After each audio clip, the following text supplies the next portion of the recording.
Et bonjour à tous, on se retrouve aujourd'hui pour le résultat de SmackDown du 30 juin 2023.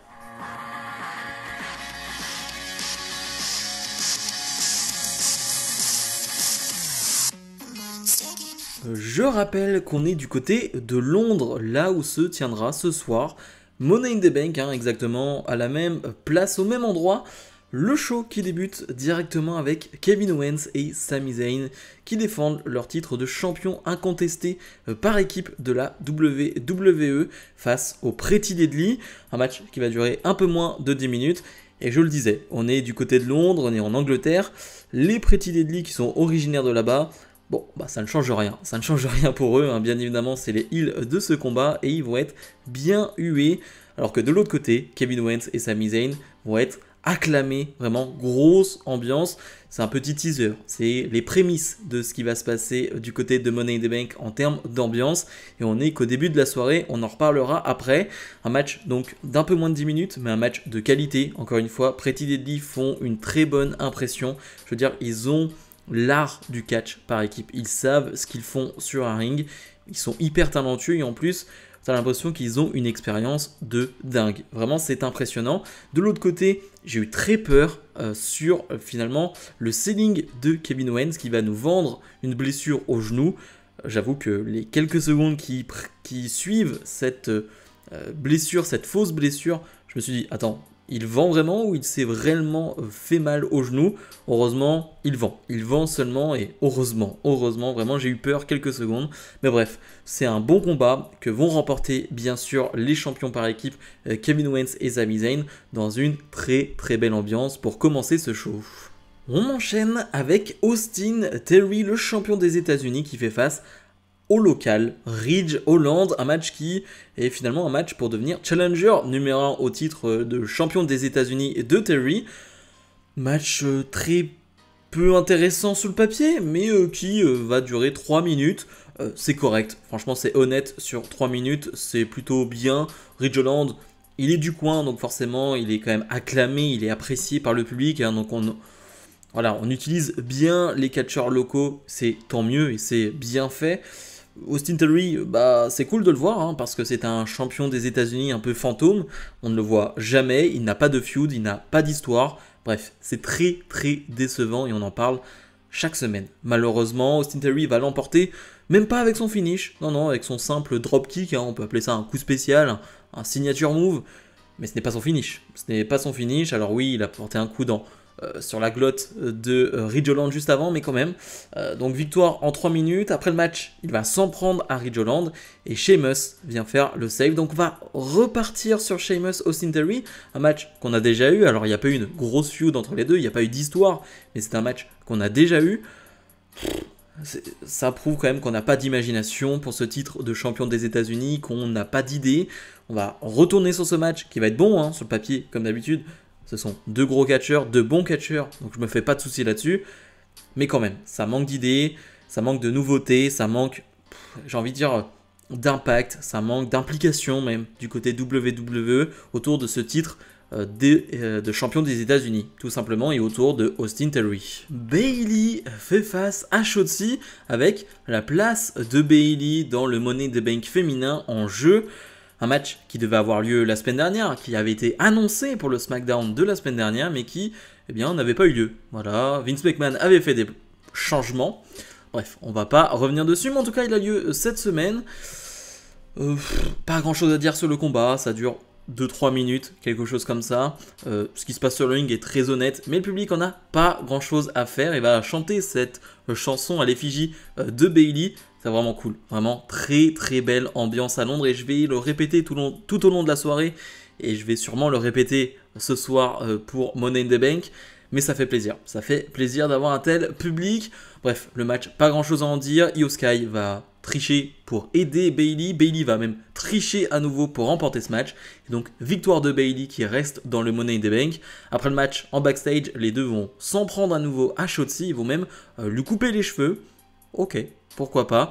On imagine que les tensions vont se réanimer, se raviver du côté de Money in the Bank, ou pas d'ailleurs, parce que on va dire, la tension qu'il y a depuis des semaines et le fait qu'on nous tease le divorce, j'ai envie de dire, entre Bayley et Io Sky, est-ce que finalement ça ne va pas arriver? Affaire à suivre. Grayson Waller Effect avec, pour inviter, Logan Paul. Donc on se retrouve sur le ring avec Grayson Waller et Logan Paul, deux des gars les plus détestables aujourd'hui chez WWE. Je veux dire, dans leur gimmick, hein, ils sont détestables. J'avoue que ça me fait bien rire de les voir ensemble sur un ring. Logan Paul, il le dit, je veux cette mallette parce que je n'ai qu'un but actuellement chez WWE et je ne partirai pas tant que je n'aurai pas atteint ce but. Eh bien, c'est d'avoir une ceinture, c'est d'être champion. Voilà, je veux cette ceinture, je veux cacher cette mallette finalement sur Seth Rollins, sur le chef de tribu, bref, peu importe. Mais je veux être champion. Finalement, les deux vont être interrompus par le gars le plus over en ce moment, enfin l'un des gars les plus over du moment, LA Knight. Et à Londres, c'est encore pire, ou encore mieux, ça dépend comment vous le voyez. C'est dingue, vraiment, c'est assez dingue. Et encore une fois, c'est une promo assez simple de la part de LA Knight, mais il sait comment y faire. Le gars a du talent, il est doué. Tout le monde connaît sa catchphrase, tout le monde connaît son yeah. Bref, ça passe très bien. Et du coup, il va le dire. Bon, Logan Paul, t'es une star sur les réseaux sociaux, etc.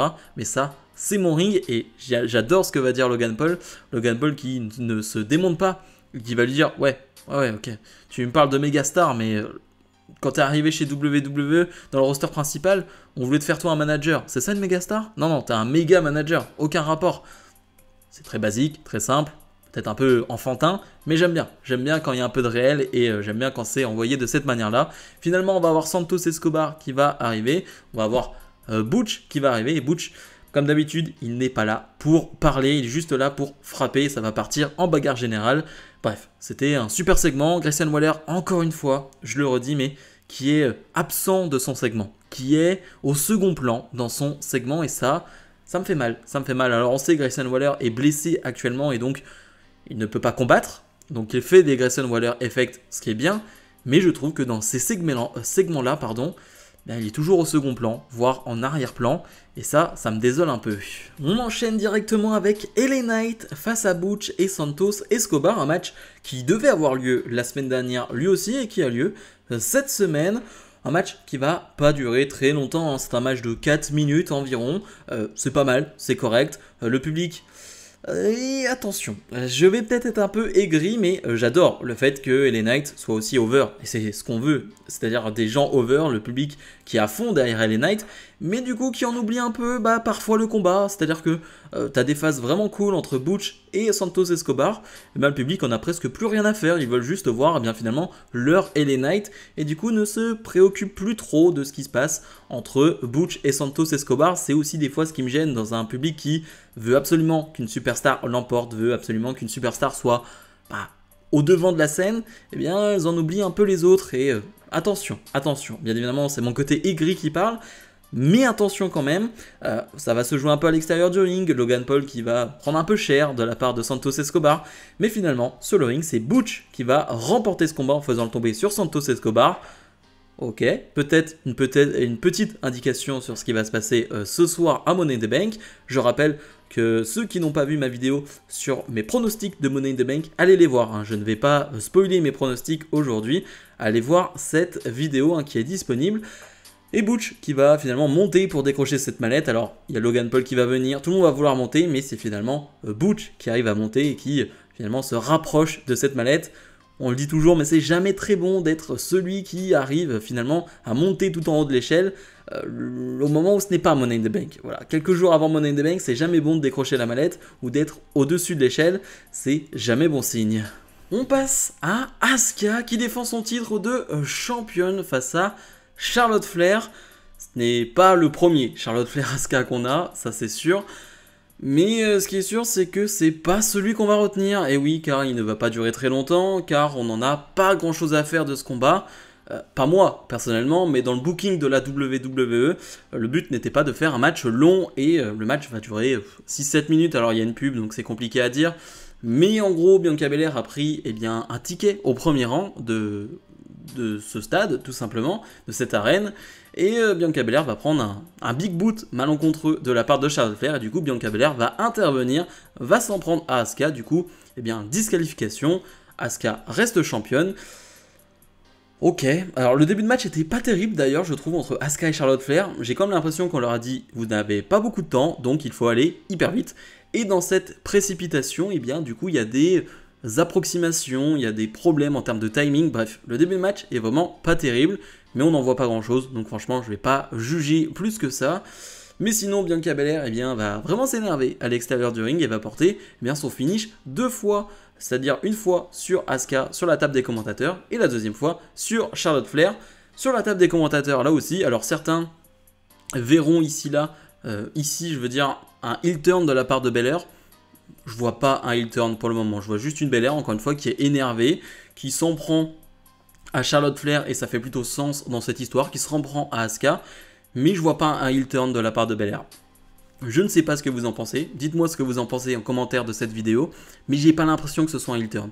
Ce qui est sûr, c'est que ce segment finit bien, voilà, je trouve que c'est cool, voilà, c'est le KOD sur la table des commentateurs, c'est sympa visuellement. Maintenant, avoir un match de championnat qui finalement se termine sur une DQ, etc., je trouve ça quand même assez moyen et assez feignant. Et le segment Main Event, Roman Reigns est sur le ring accompagné de Solo Sikoa et Paul Heyman. Roman Reigns, comme à son habitude, va demander à Londres de le reconnaître en tant que chef de tribu. Et Roman Reigns va nous sortir une très très bonne promo comme il sait les sortir.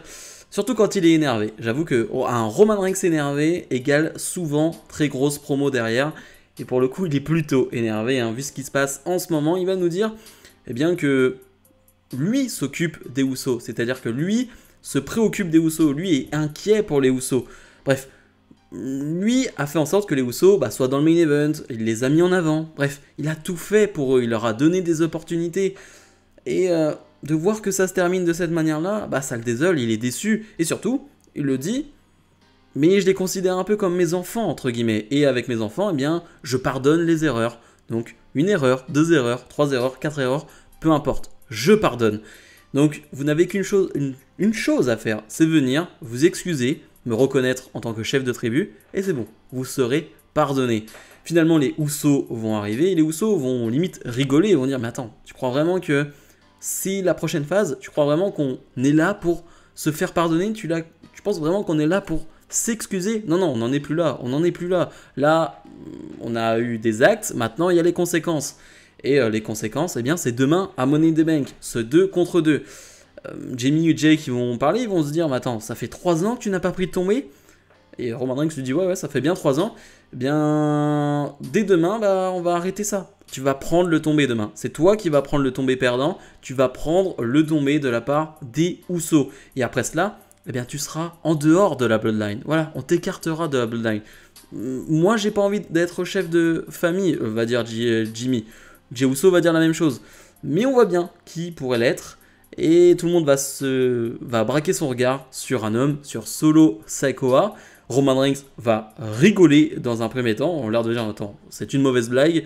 Solo Sikoa, chef de tribu, chef de famille. Non, je n'y crois pas. Mais dans un second temps, il va prendre plus au sérieux. Il va se dire, attends, Solo, non, tu vas pas faire ça, Solo? Bref, on joue vraiment avec cette tension de trahison ou non. Mais cette trahison, bien évidemment, n'arrive pas là et n'arrivera pas à ce moment-là. Ce serait bête qu'elle arrive maintenant si elle doit arriver. Finalement, on va avoir une énorme brawl entre Sikoa, les Usos et Roman Reigns. La sécurité va s'en mêler. Bref, c'est un beau bordel et ça va se terminer avec Jey Uso qui va faire un dive sur tout le monde. D'ailleurs, même le caméraman va tomber. Ça rend super bien. Bref, meilleur segment du show. Il y avait une grosse ambiance. Très très bien amené au micro par Roman Reigns, bien terminé par les Usos. Bref, super fin de show. Bilan de ce dernier SmackDown avant Money in the Bank. Je suis partagé. Déjà, on va mettre en avant comme toujours le public qui a été vraiment génial. Pas de souci là-dessus. On n'en doutait pas, mais il faut le rappeler. Le reste, je trouve que c'est un peu bâclé. Alors oui, c'est le dernier SmackDown avant Money in the Bank, donc on ne fait pas énormément d'efforts. Je comprends, mais il y avait quand même une belle carte, il y avait de belles affiches, et on s'est pas trop embêté. À part peut-être le premier match, en termes de match pur, entre finalement Zayn Owens et Pretty Deadly. Le reste, on s'est pas vraiment embêté. On a fait des matchs très courts. Donc un peu déçu à ce niveau-là. Le segment de la Bloodline pour finir le show relève vraiment le niveau parce que c'est un excellent segment comme quasiment tout le temps avec la Bloodline. Mais voilà, je suis très mitigé sur ce show. Belle ambiance, mais j'ai l'impression qu'on a été un peu feignant du côté de WWE. Ce qu'on peut retenir, c'est que la semaine prochaine, Edge fera son retour. Il sera dans le Grayson Waller Effect. Lui aussi, un Grayson Waller Effect quasiment chaque semaine. Donc ça, c'est plutôt cool. Et le show aura lieu au Madison Square Garden. Donc on peut s'attendre à pas mal de choses. Bref, ma note pour ce show, elle est de 6, 6,5 sur 10. Si je suis un peu généreux. Bref. Comme d'habitude, n'oubliez pas de mettre le petit pouce vers le haut et de s'abonner. Nous, on se retrouve dès demain pour ma review de Money in the Bank. Salut, salut!